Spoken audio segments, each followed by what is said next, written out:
நம்ம என்ன பார்க்க போகிறோன்னா ஐஇஎம், அதாவது இன் இயர் மானிட்டர். இதில் உள்ள அட்வான்டேஜஸ் டிஸ்அட்வான்டேஜஸ் பற்றி பார்ப்போம் வாங்க. ஃபஸ்ட்டு, இந்த ஐஇஎம் ஆடியோ ஃபைலை மானிட்டர் பண்ணுறதுக்காண்டி யூஸ் பண்ணுறாங்க.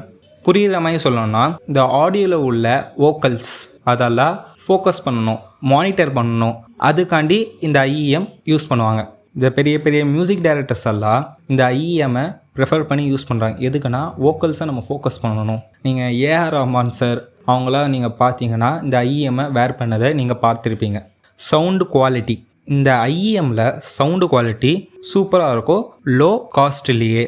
எந்த அளவுக்குன்னா, நீங்கள் 2000 ரூபாய்க்கு ஐஇஎம் வாங்கினா அதோடைய குவாலிட்டி 10,000 உள்ள டிடபிள்யூஎஸ்க்கு ஈக்குவலாக இருக்கும் நிறைய விதத்தில். இந்த சவுண்டு குவாலிட்டியில் இவங்க என்ன பண்ணிக்கிறாங்கன்னா, சில ஐஇஎம்மில் 4 பிட் சேனல் கொடுத்துருக்காங்க. அந்த 4 பிட் சேனலில் 16 விதமான சேனலை நம்ம ஷிஃப்ட் பண்ணி